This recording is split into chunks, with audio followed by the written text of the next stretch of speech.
Hello everybody, it's Emily from Emily Loves London. I'm so sorry that I have been so absent lately from my YouTube channel and trying to get it off the ground.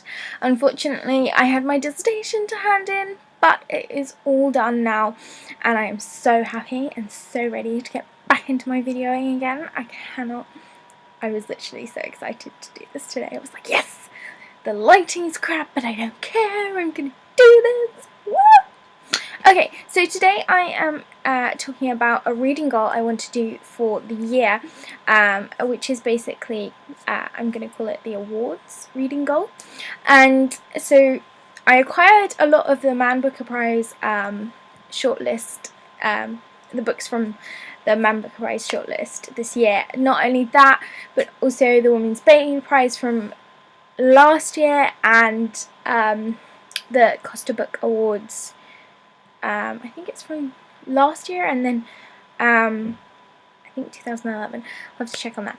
But yes, so I wanted to do this as a reading goal because I think it's really important for my reading to be absolutely diverse in what I look at, not just YA and crime and fantasy and sci-fi and stuff like that.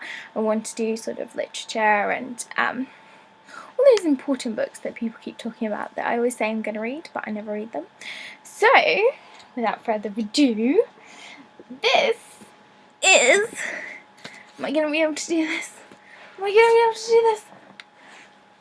Okay, there we go. This is... Oh, you can't see me. See, this doesn't work. Wait, hang on. This is my stack.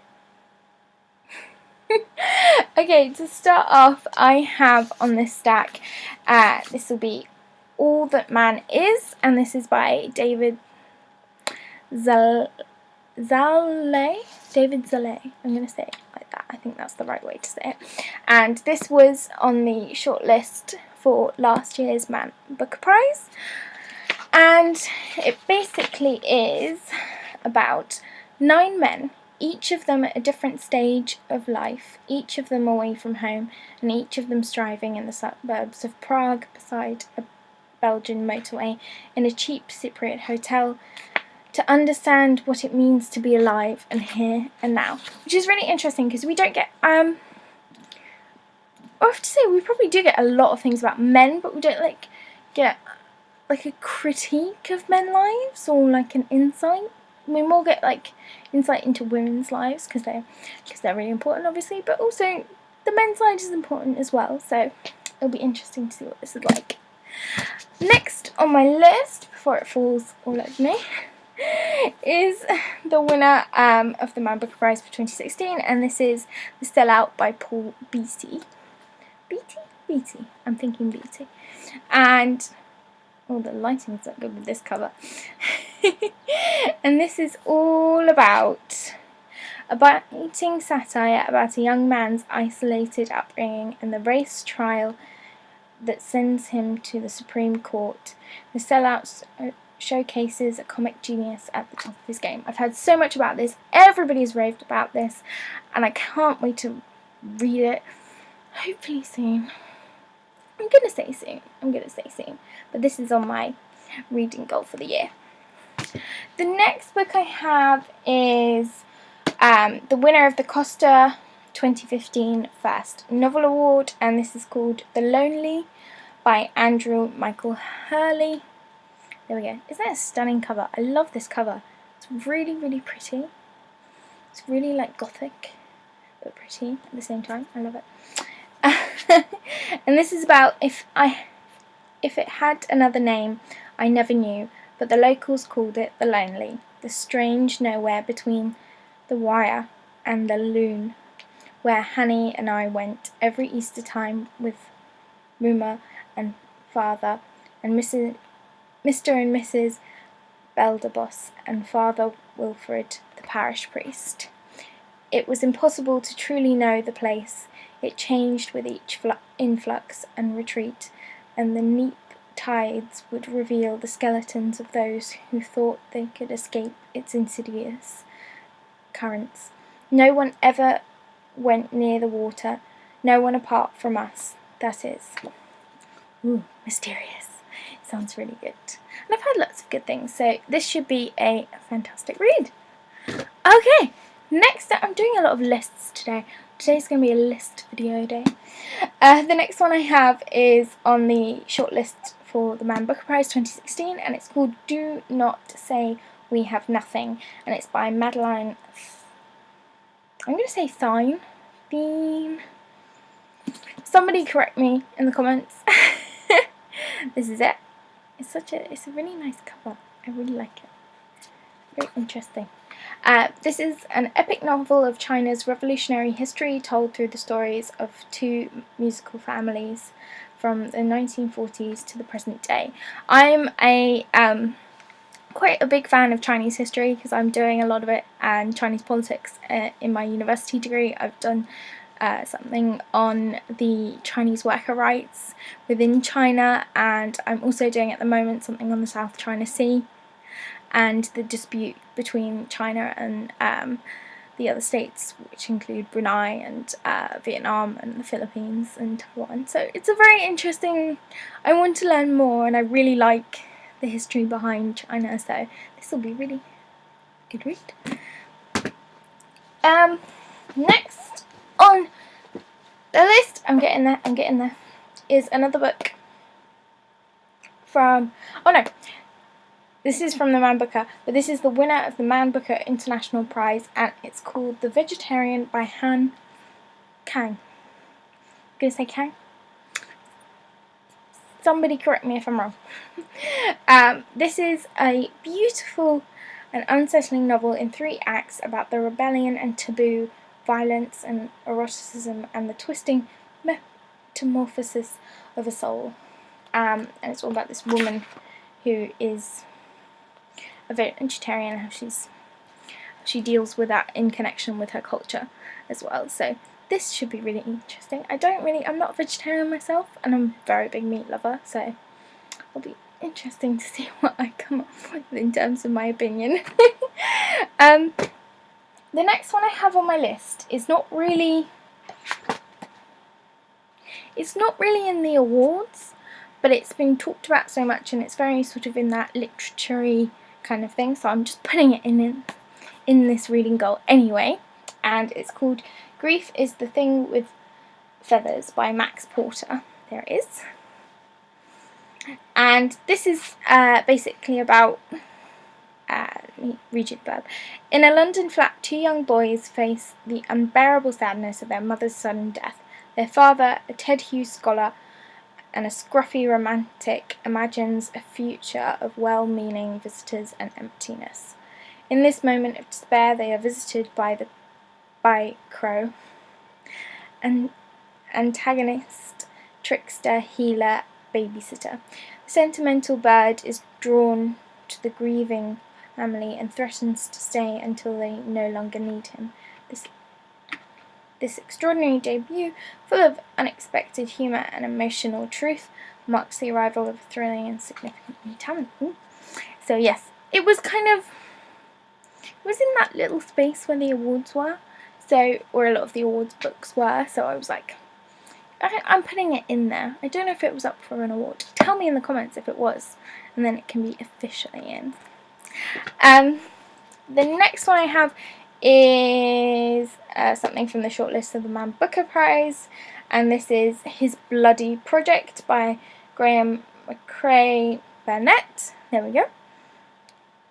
It's a curious cover, isn't it? Curious. Oh my god. The year is 1869. A brutal triple murder in a remote community in the Scottish Highlands leads to the arrest of a young man by the name of Roderick Macrae.